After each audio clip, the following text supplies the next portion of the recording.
व्यापार एवं पेशे से आय के इस 15वें भाग में आप सभी का पुनः स्वागत।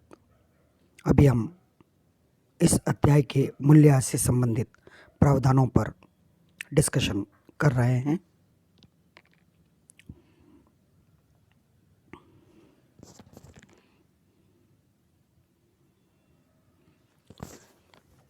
Important provisions regarding deduction for depreciation। हास की कटौती के संबंध में कुछ महत्वपूर्ण प्रावधान। Number 1, SSC should be the owner of assets. करदाता संपत्ति का स्वामी होना चाहिए। हास की कटौती संपत्ति के वास्तविक स्वामी को ही मिलेगी। यदि कोई करदाता कोई संपत्ति लीज या किराए पर प्राप्त करता है तो उसे हास की कटौती नहीं मिलेगी, क्योंकि हास की कटौती उस करदाता को मिलेगी जिसने संपत्तियों को किराए पर दिया है। इसके निम्नलिखित अपवाद हैं। नंबर 1, किराए पर ली गई भूमि पर मकान का निर्माण। यदि करदाता कोई भूमि पर मकान बनाता है जिसे उसने किराए पर लिया है तो हास की कटौती मकान का निर्माण करवाने वाले को मिलेगी। नंबर 2, किराए पर लिए हुए मकान का विस्तार। किराए पर लिए मकान में कोई वृद्धि करने पर वृद्धि करने की लागत पर हास किराए पर लेने वाले व्यक्ति को मिलेगा, जबकि मकान की लागत पर हास मकान के स्वामी को मिलेगा। नंबर 3, किराया क्रय पद्धति पर संपत्ति का क्रय।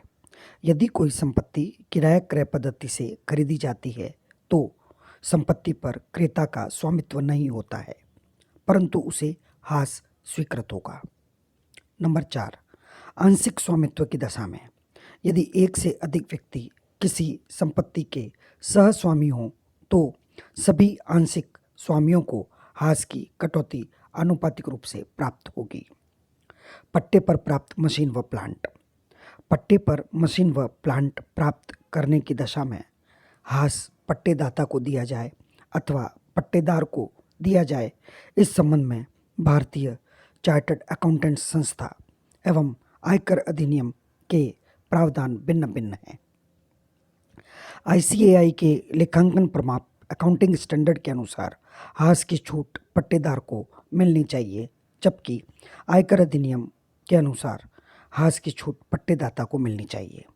इस संबंध में आयकर अधिनियम में कोई संशोधन नहीं हुआ है, अतः हास की छूट पट्टेदाता को ही मिलेगी।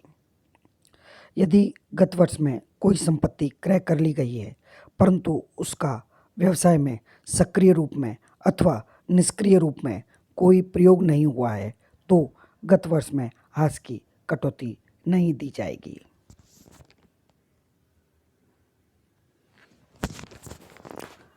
Number 2, the assets should be used in the previous year for business of SSC। गत वर्ष में संपत्ति का प्रयोग व्यवसाय के लिए होना चाहिए। किसी करदाता को हास की कटौती तभी मिलेगी जब संपत्ति का प्रयोग व्यवसाय के लिए हो। Number 3, the asset is used for personal and official both purposes। जब संपत्ति का व्यवसाय के साथ साथ निजी प्रयोग भी किया जाए। यदि करदाता द्वारा संपत्ति का निजी प्रयोग किया जाता है तो हास की कटौती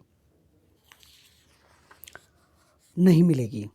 यदि संपत्ति का प्रयोग निजी एवं व्यापार दोनों के लिए हो तो ऐसी स्थिति में संपत्ति पर हास की कटौती उस अनुपात में मिलेगी जिस अनुपात में आयकर अधिकारी की राय में संपत्ति का प्रयोग व्यवसाय के लिए हुआ हो। इस बिंदु को मशीनों पर हास के संबंध में नियमों का वर्णन करते समय पुनः एक बार विस्तार से समझने का प्रयास करेंगे। Number 4, furniture etcetera in the house provided by employer. नियोक्ता द्वारा प्रदत्त मकान में फर्नीचर आदि। यदि नियोक्ता द्वारा किसी कर्मचारी को व्यवसाय के हित में निःशुल्क रहने का मकान एवं उसमें फर्नीचर आदि की सुविधा दी जाती है तो यह संपत्ति का व्यवसाय के लिए प्रयोग माना जाएगा और उस पर हास की कटौती निर्धारित दरों पर दी जाएगी। Number 5, discarded assets. यदि संपत्ति प्रचलन से हटा दी गई हो। यदि किसी संपत्ति को प्रचलन से हटा दिया जाए तो उस पर हास की कटौती नहीं मिल सकती है। यदि संपत्ति गत वर्ष में क्रय की गई हो तो संपत्ति पर हास अथवा अतिरिक्त हास विशेष दशाओं में मशीन एवं प्लांट हेतु की कटौती तभी मिलेगी जबकि संपत्ति का प्रयोग गत वर्ष में प्रारंभ हो गया हो। संपत्ति का प्रयोग सक्रिय या निष्क्रिय रूप में हो सकता है, जैसे हड़ताल या तालाबंदी होने पर भी संपत्ति का निष्क्रिय प्रयोग होने के कारण हास की कटौती दी जाती है। इसी प्रकार से यदि किसी ट्रांसपोर्ट कंपनी का ट्रक पूरी तरह से तैयार होकर गत वर्ष के अंत में माल ढोने के लिए तैयार है परंतु कोई माल न आने से वास्तविक रूप से प्रयुक्त नहीं हुआ है तो भी इसे संपत्ति का निष्क्रिय प्रयोग मानते हुए इस पर हास की कटौती स्वीकृत की जाती है। Number 6, assets acquired in the previous year should be used for 180 days for full depreciation allowance। संपूर्ण हास प्राप्त करने के लिए गत वर्ष में प्राप्त संपत्ति का प्रयोग कम से कम 180 दिन किया जाना आवश्यक है। यदि कोई संपत्ति गत वर्ष में प्राप्त की गई हो तो उसका व्यवसाय में प्रयोग कम से कम 180 दिनों के लिए होना चाहिए। यदि किसी संपत्ति का प्रयोग 180 दिन से कम दिनों के लिए हो तो उस पर सामान्य रूप से जो हास मिलता है उसका 50% हास ही स्वीकृत होगा। यदि गत वर्ष में संपत्ति का प्रयोग 180 दिन या अधिक के लिए किया गया हो तो पूरी दर से हास की कटौती मिलेगी। अतः आयकर निर्धारण के उद्देश्य से हास की कटौती जितने समय संपत्ति गत वर्ष में प्रयोग में आई है उस समय के अनुपात में नहीं मिलती है। जैसे यदि कोई मशीन या संपत्ति गत वर्ष में खरीदने के बाद पहली बार 3 अक्टूबर को व्यवसाय में प्रयुक्त हो तो पूरी दर से हास की कटौती मिलेगी क्योंकि 31 मार्च तक इसके लिए 180 दिन पूरे हो जाते हैं। इस संबंध में यह याद रखना चाहिए कि यदि कोई संपत्ति गत वर्ष में क्रय की गई हो और उसका प्रयोग 3 अक्टूबर अथवा उसके पहले हो तो पूरी दर से हास स्वीकृत होगा, अन्यथा इस संबंध में निर्धारित दर से आधी दर से ही हास कटौती स्वीकार की जाएगी। यदि कोई संपत्ति गत वर्ष से पूर्व के वर्ष में क्रय की गई हो परंतु उसका पहली बार प्रयोग गत वर्ष में हो तो इस बात से कोई अंतर उत्पन्न नहीं होता कि गत वर्ष में यह संपत्ति 180 दिन प्रयोग में आई है अथवा नहीं। अर्थात यदि गत वर्ष से पूर्व के वर्षों में क्रय की गई संपत्ति का पहली बार गत वर्ष में प्रयोग होता है तो गत वर्ष में सदैव पूरी दर से हास स्वीकृत किया जाता है। हास की कटौती संपत्ति की लागत से अधिक नहीं मिलेगी। Point number 7, depreciation can not be allowed for more than the cost of assets. यदि किसी संपत्ति पर व्यय अथवा हास के रूप में एक या अधिक वर्षों में संपूर्ण राशि की कटौती मिल चुकी हो तो फिर उस पर हास स्वीकृत नहीं होगा। Point number 8, depreciation is allowed even when not provided in financial books. यदि वित्तीय लेखों में हास का प्रावधान नहीं किया गया हो तो भी हास की कटौती मिलेगी। आयकर अधिनियम में यह स्पष्ट प्रावधान किया गया है कि कटौती उस दशा में भी मिलेगी जबकि करदाता ने हास की कटौती न मांगी हो अथवा वित्तीय लेखों में इस संबंध में कोई प्रविष्टि न की हो। अन्य शब्दों में हास की कटौती अनिवार्य कटौती है एवं प्रत्येक करदाता को नियमानुसार यदि स्वीकृत है तो उसे व्यापार एवं पेशे शीर्षक में अनिवार्य रूप से कटौती को लेना होगा। Point number 9, depreciation will be allowed on block of assets. हास संपत्तियों के समूह के आधार पर मिलेगा। आयकर नियम 5 के परिशिष्ट 1 में विभिन्न प्रकार की संपत्तियों के लिए हास की भिन्न भिन्न दर दी गई है।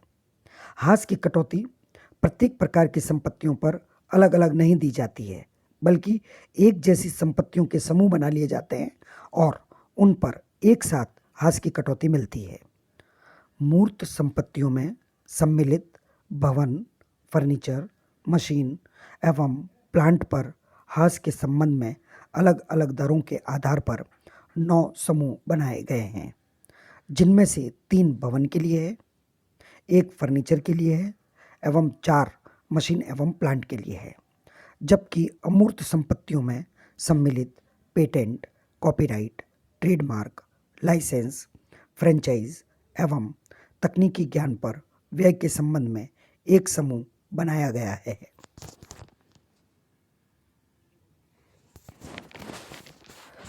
अधिसूचना संख्या 103/216 के अनुसार कर निर्धारण वर्ष 2018-19 से यह प्रावधान किया गया है कि किसी भी संपत्ति पर अधिकतम 40% की दर से हास स्वीकृत होगा।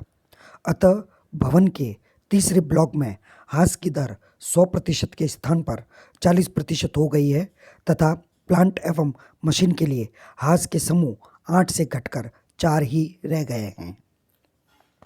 Point number 10, if assets are sold treated as sold on FIFO basis.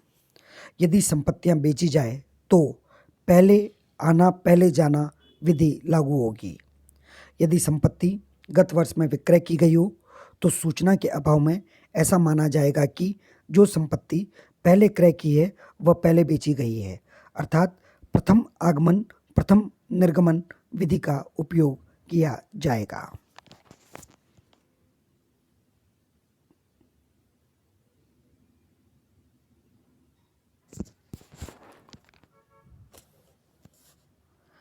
Deduction for additional depreciation, अतिरिक्त हास की कटौती। नंबर 1, मैन्युफैक्चरर और प्रोड्यूसर मस्ट प्रोड्यूस और मेक सम आर्टिकल और गुड्स। किसी उत्पाद के निर्माण में संलग्न व्यवसायी द्वारा गत वर्ष में खरीदी गई एवं प्रयोग में लाई गई नई प्लांट एवं मशीनरी पर 20% की दर से अतिरिक्त हास दिया जाता है। इस संबंध में कुछ महत्वपूर्ण प्रावधान इस प्रकार है। नंबर 1, निर्माणकर्ता अथवा उत्पादक किसी पदार्थ या वस्तु का निर्माण या उत्पादन करता हो। अतिरिक्त हास की कटौती तभी दी जाती है जब कोई करदाता किसी पदार्थ या वस्तु के निर्माण या उत्पादन कार्य में संलग्न हो, परंतु आयकर अधिनियम में इन शब्दों को परिभाषित नहीं किया गया है। इन शब्दों का आशय न्यायालय के विभिन्न निर्णयों के अनुसार लगाया जाता है। इन निर्णयों के आधार पर निम्नलिखित प्रकार के कार्यों को निर्माण अथवा उत्पादन कार्य नहीं माना जाता है। नंबर 1, किसी होटल में भोजन पकाना। नंबर 2, किसी भवन, पुल, सड़क आदि का निर्माण। नंबर 3, हीरों की कटाई एवं पॉलिश करना। नंबर 4, मुर्गी पालन। नंबर 5, खनन कार्य। नंबर 6, विद्युत उत्पादन यदि उपक्रम को स्थायी किस्त विधि से हास स्वीकृत होता है। नंबर 7, अस्पताल में रोग निवारण। नंबर 8, शिक्षण संस्थाओं के कार्य। Point number 2, additional depreciation is allowed only on plant and machinery used in manufacturing or the ancillary plant and machinery used in manufacturing. अतिरिक्त हास की कटौती केवल उत्पादन हेतु प्रयुक्त मशीनों एवं प्लांट तथा उत्पादन में सहायक प्लांट एवं मशीनों के संबंध में ही मिलेगी। अतिरिक्त हास की कटौती उत्पादन बढ़ाने के लिए दी जाती है। अतः अतिरिक्त हास की कटौती निम्नलिखित प्रकार की संपत्तियों के संबंध में नहीं मिलेगी, चाहे इस संबंध में अन्य शर्तें पूरी होती हो। नंबर 1, पानी के जहाज एवं हवाई जहाज। नंबर 2, सड़क यातायात में प्रयुक्त साधन। नंबर 3, कार्यालय, अतिथि गृह अथवा निवास हेतु प्रयुक्त मकानों में लगाए गए मशीन एवं उपकरण। नंबर 4, भवन एवं फर्नीचर पर चाहे यह कारखाने में ही प्रयुक्त क्यों न किया गया हो। नंबर 5, यदि किसी प्लांट अथवा मशीन की पूरी लागत की कटौती व्यापार से आय ज्ञात करते समय एक ही वर्ष में मिल जाती है तो ऐसी मशीनों के संबंध में अतिरिक्त हास की कटौती नहीं मिलेगी। जैसे वैज्ञानिक अनुसंधान हेतु खरीदी गई मशीनों पर किए गए पूंजीगत व्यय को कुछ परिस्थितियों में 100% कटौती मिल जाती है, अतः इस संबंध में अतिरिक्त हास की स्वीकृति नहीं दी जाएगी। नंबर 6, पुरानी मशीनें जिनका प्रयोग भारत में अथवा भारत के बाहर किसी भी व्यक्ति द्वारा किया गया हो। अधिनियम में नई मशीन को परिभाषित नहीं किया गया है, अतः कोई मशीन नई है अथवा पुरानी है इसका निर्णय करते समय यह ध्यान में रखा जाता है कि मशीन का निर्माण कब हुआ है, यह पहले कितने समय काम में ली गई है, मशीन के संबंध में नवीनतम तकनीक क्या है, और यदि मशीन में सुधार किया गया हो तो यह देखा जाएगा कि ऐसे सुधार करने से क्या मशीन पुरानी मशीन से बिल्कुल नए प्रकार की हो गई है अथवा नहीं। इन तथ्यों के आधार पर किसी पुरानी मशीन को भी नई माना जा सकता है। Air conditioner, air cooler, computer, प्रदूषण नियंत्रित मशीन आदि जिनकी स्थापना फैक्ट्री में की गई हो उत्पादन में सहायक होती है, अतः इन पर भी अतिरिक्त हास की कटौती दी जाएगी। अतिरिक्त हास की कटौती सभी उद्योगों के लिए मिलेगी, चाहे उद्योग की स्थापना कभी भी हुई हो। Point number 3, rates of additional depreciation, अतिरिक्त हास की कटौती की दर। अतिरिक्त हास की कटौती प्लांट एवं मशीन की वास्तविक लागत पर 20% की दर से दी जाती है। यदि कोई प्लांट अथवा मशीन गत वर्ष में खरीदी गई हो एवं 180 दिन से कम दिनों के लिए प्रयुक्त हुई हो तो उस पर अतिरिक्त हास की दर 10% होगी। इस संबंध में यह प्रावधान किया गया है कि यदि किसी संपत्ति का 180 दिन से कम प्रयोग होने के कारण किसी वर्ष में अतिरिक्त हास की कटौती 20% के स्थान पर 10% से मिली हो तो शेष 10% की दर से अतिरिक्त हास की कटौती तुरंत अगले वाले कर निर्धारण वर्ष में दे दी जाएगी। Point number 4, special rates of additional depreciation for some states. कुछ राज्यों के लिए अतिरिक्त मूल्यह्रास की विशेष दरें। इस संबंध में आयकर अधिनियम की धारा 32 उपधारा 1(2)(a) में यह प्रावधान किया गया है कि आंध्र प्रदेश, बिहार, तेलंगाना एवं पश्चिम बंगाल इन 4 राज्यों के केंद्रीय सरकार द्वारा घोषित पिछड़े क्षेत्रों में नए उद्योग धंधे स्थापित करने पर अतिरिक्त हास की कटौती 20% के स्थान पर 35% की दर से मिलेगी। यदि किसी वर्ष में मशीन का प्रयोग 180 दिनों से कम दिनों के लिए हो तो अतिरिक्त हास की कटौती 35% के स्थान पर 17.5% की दर अर्थात आधी मिलेगी। ऐसी परिस्थिति में शेष 17.5% की कटौती तुरंत अगले कर निर्धारण वर्ष में दी जाएगी। बढ़ी हुई दर के अतिरिक्त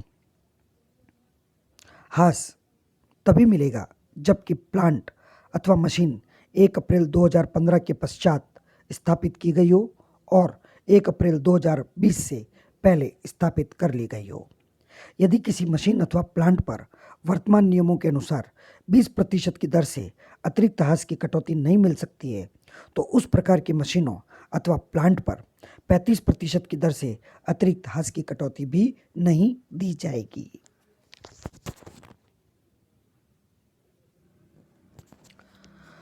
point number 5, additional depreciation is not considered for calculating normal depreciation. सामान्य हास की कटौती देते समय अतिरिक्त हास की कटौती को ध्यान में नहीं रखा जाएगा। सामान्य हास की कटौती देते समय मशीनों की लागत में से अतिरिक्त हास को नहीं घटाया जाएगा। यदि 1 लाख रुपए की एक मशीन 1 जून को खरीदी गई हो जिस पर अतिरिक्त हास स्वीकृत हो एवं सामान्य हास की दर 15% हो तो इस मशीन की 1 लाख रुपए की लागत पर 20% की दर से 20,000 रुपये अतिरिक्त हास मिलेगा एवं 15% की दर से सामान्य हास देते समय 20,000 को घटाने की आवश्यकता नहीं है। अतः सामान्य हास 1 लाख रुपये पर 15% की दर से 15,000 रुपये मिलेगा। अगले गत वर्ष के लिए मशीन का अपलिखित मूल्य होगा 1,00,000 माइनस 20,000 माइनस 15,000 अर्थात 65,000 रुपये। यानी अगले गत वर्ष में 65,000 रुपये पर उसे सामान्य दर से मूल्यह्रास स्वीकृत होगा। यदि 180 दिन से कम दिन मशीन प्रयुक्त होने के कारण अतिरिक्त ह्रास केवल 10% की दर से मिला हो तो शेष अतिरिक्त ह्रास की कटौती तुरंत बाद के वर्ष में दी जाएगी।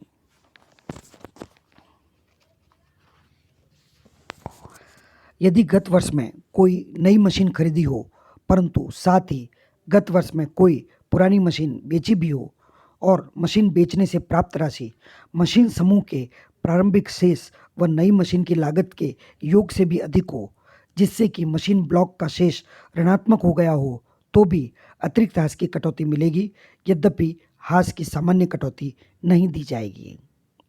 यदि कोई प्लांट या मशीन गत वर्ष में क्रय करके गत वर्ष में ही बेच दी गई हो तो उस पर अतिरिक्त ह्रास की कटौती नहीं दी जाएगी।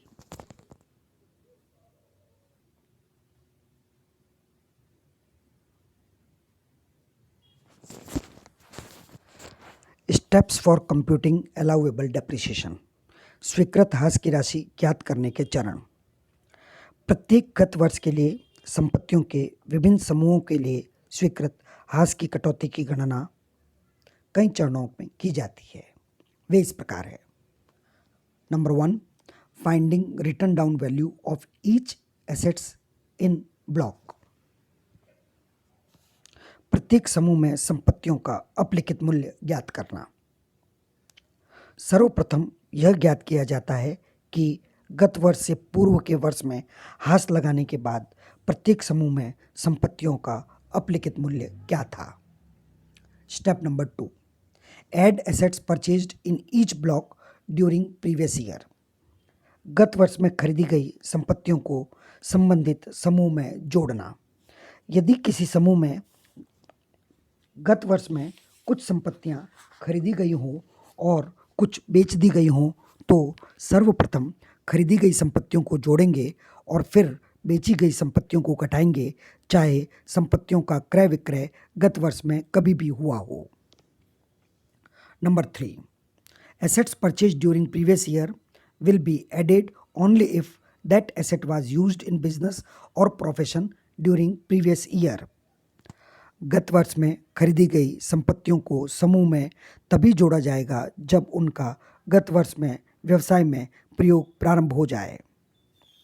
गत वर्ष में क्रय की गई संपत्तियों का यदि गत वर्ष में व्यवसाय में प्रयोग प्रारंभ नहीं हुआ हो तो ऐसी क्रय की गई संपत्तियों का मूल्य उस वर्ष संपत्ति के समूह में जोड़ा जाएगा जिस वर्ष में इन संपत्तियों का व्यवसाय में प्रयोग प्रारंभ किया जाए।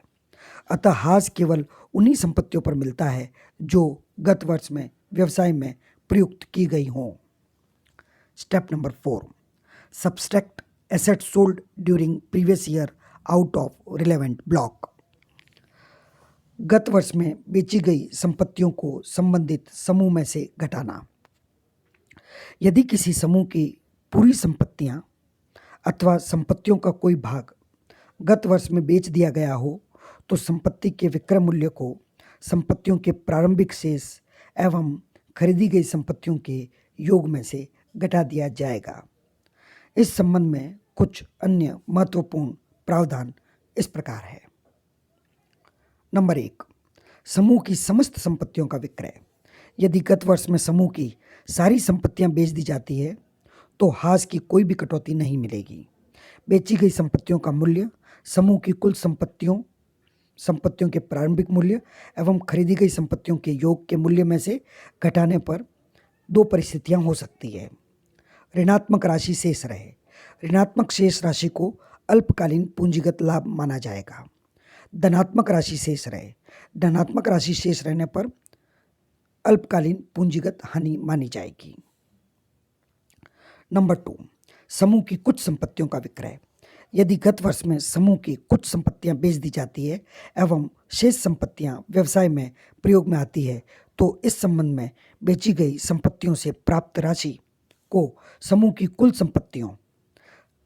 संपत्तियों के प्रारंभिक मूल्य एवं खरीदी गई संपत्तियों के योग के मूल्य से घटाने पर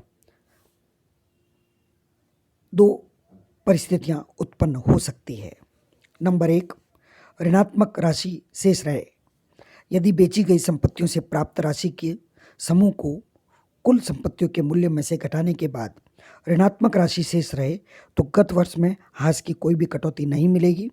ऋणात्मक शेष के बराबर राशि को पूंजीगत लाभ मानकर पूंजीगत लाभ शीर्षक में अल्पकालीन पूंजी लाभ के रूप में कर योग्य किया जाएगा। यदि धनात्मक राशि शेष हो, यदि समूह की कुल संपत्तियों के मूल्य में से बेची गई संपत्तियों की प्राप्त राशि को घटाने के बाद धनात्मक राशि शेष रहे तो इसका विश्लेषण निम्नलिखित प्रकार से करेंगे। यदि गत वर्ष में किसी विशेष समूह में कोई भी संपत्ति न खरीदी गई हो तो पूरी धनात्मक शेष राशि पर निर्धारित दर से हास स्वीकृत होगा। यदि शेष धनात्मक राशि गत वर्ष में क्रय की गई संपत्तियों के क्रय मूल्य से अधिक है तो गत वर्ष में क्रय की गई संपत्तियों के लिए यह देखना होगा कि गत वर्ष में क्रय की गई संपत्ति का व्यवसाय में प्रयोग 180 दिन अथवा अधिक के लिए हुआ है अथवा नहीं। यदि संपत्ति का प्रयोग 180 दिन अथवा अधिक के लिए हुआ है तो पूरे धनात्मक शेष पर निर्धारित दर से हास मिलेगा। यदि गत वर्ष में खरीदी गई किसी संपत्ति का प्रयोग 180 दिनों से कम के लिए हुआ है तो ऐसी संपत्ति पर केवल आधा हास स्वीकृत होगा। इसके पश्चात शेष रही धनात्मक राशि पर पूरी दर से हास मिलेगा। यदि शेष धनात्मक राशि गत वर्ष में खरीदी गई संपत्तियों के खरीद मूल्य से कम बचे तो यह माना जाएगा कि गत वर्ष में क्रय की गई संपत्तियों का एक भाग गत वर्ष में ही बेच दिया गया है। यदि गत वर्ष में खरीदी गई संपत्तियों में से कुछ संपत्तियों का प्रयोग 180 दिन या अधिक के लिए हुआ हो एवं कुछ संपत्तियों का प्रयोग 180 दिन से कम के लिए हुआ हो तो ऐसी परिस्थिति में सूचना के अभाव में प्रथम आगमन प्रथम निर्गम यानी फीफो विधि को अपनाया जाएगा, चाहे करदाता को उससे लाभ होता है या हानि। सारांश रूप में किसी समूह की संपत्तियों के लिए हास की कटौती तभी मिलेगी जब समूह में क्रय विक्रय के बाद धनात्मक शेष हो, समूह की संपूर्ण संपत्तियों का विक्रय न किया गया हो अर्थात कुछ संपत्तियां भौतिक रूप से मौजूद हो। हास की कटौती ज्ञात करते समय गत वर्ष में क्रय एवं विक्रय की गई संपत्तियों के संबंध में निम्नलिखित कुछ महत्वपूर्ण बिंदुओं को भी ध्यान में रखना चाहिए। पहले हम बात करेंगे क्रय की गई संपत्तियों के संबंध में। नंबर 1, गत वर्ष में क्रय की गई संपत्तियों के लिए यह जानना आवश्यक है कि ऐसी संपत्ति का प्रयोग गत वर्ष में प्रारंभ हुआ अथवा नहीं, और यदि हुआ है तो कब से हुआ, चाहे वह निष्क्रिय रूप से ही हो। नंबर 2, यदि संपत्ति गत वर्ष से पूर्व के वर्ष में क्रय की गई हो एवं गत वर्ष में पहली बार प्रयोग में आई हो तो गत वर्ष से पूरे वर्ष का हास मिलेगा। अर्थात यह ध्यान में नहीं रखेंगे कि संपत्ति का प्रयोग गत वर्ष में कब से हुआ है। नंबर 3, यदि व्यवसाय में पहले से ही कोई संपत्ति किराए पर ली हुई है एवं बाद में उसे खरीद लिया जाए तो हास के उद्देश्य से 180 दिन की गणना उस दिन से करेंगे जिस दिन उसे खरीदा गया है। विक्रय की गई संपत्तियों के संबंध में बिंदु नंबर 1, गत वर्ष में विक्रय की गई संपत्तियों के संबंध में यह जानना आवश्यक है कि गत वर्ष से संबंधित समूह की सारी संपत्तियां बेच दी गई है या फिर आंशिक संपत्तियां बेची गई है। बेची गई संपत्तियों के विक्रय से प्राप्त राशि को घटाने के बाद समूह में शेष राशि पॉजिटिव है अथवा नेगेटिव है, यानी धनात्मक है या ऋणात्मक है।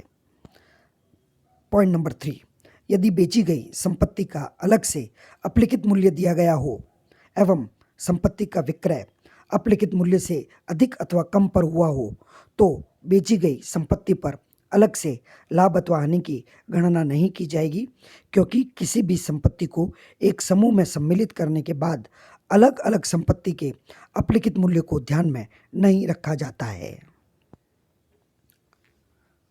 Point number 5, calculation of depreciation at the rates prescribed in income tax. आयकर अधिनियम में निर्धारित दर से समूह के लिए ह्रास की गणना करना। ऊपर बताए गए चारों बिंदुओं का चरण दर चरण कैलकुलेशन कंप्लीट करने के बाद वर्ष के अंत में शेष रही संपत्तियों एवं उस समूह में शेष रही राशि के आधार पर निर्धारित दरों से ह्रास लगाया जाएगा। यदि कोई संपत्ति प्रचलन से हटा दी गई हो, बेच दी गई हो, नष्ट हो गई हो या चोरी चली गई हो तो ऐसी संपत्ति के मूल्य को समूह की कुल राशि में से घटा देंगे। अर्थात इस प्रकार की संपत्तियों पर कोई भी ह्रास स्वीकृत नहीं होगा।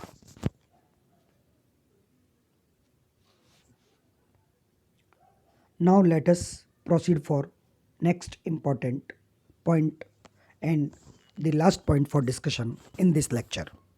अब हम एक और महत्वपूर्ण प्रावधान के बारे में डिस्कशन कंप्लीट करेंगे जो इस व्याख्यान का अंतिम भाग होगा। Set off and carry forward of unabsorbed depreciation, अशोधित ह्रास की पूर्ति एवं आगे ले जाना। यदि किसी वर्ष व्यापार से आय शीर्षक की आय इतनी पर्याप्त न हो कि उसमें से ह्रास घटाया जा सके तो ह्रास की न घटाई जा सकने वाली राशि को अशोधित ह्रास कहते हैं। ऐसे अशोधित ह्रास की पूर्ति उसी गत वर्ष में व्यापार से आय शीर्षक की अन्य आय से की जा सकती है। यदि व्यापार से आय शीर्षक में अन्य व्यापार, सट्टे अथवा पेशे की आय न हो तो ऐसे अशोधित ह्रास की पूर्ति उसी गत वर्ष में अन्य शीर्षकों की आय, वेतन शीर्षक की आय को छोड़कर की जा सकती है। यदि अशोधित ह्रास की पूर्ति उस वर्ष में न हो सके तो इसकी पूर्ति हेतु इसे आगामी वर्षों में ले जाया जाएगा।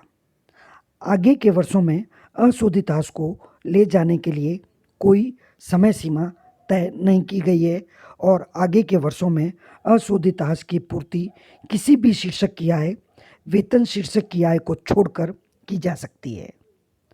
सामान्य शब्दों में यदि मूल्यह्रास किसी गत वर्ष में नहीं घटाया जा सके तो उसे वेतन की आय को छोड़कर अन्य किसी भी शीर्षक से घटाया जा सकता है उसी गत वर्ष में और आगे आने वाले वर्षों में बिना किसी समय सीमा के। धन्यवाद।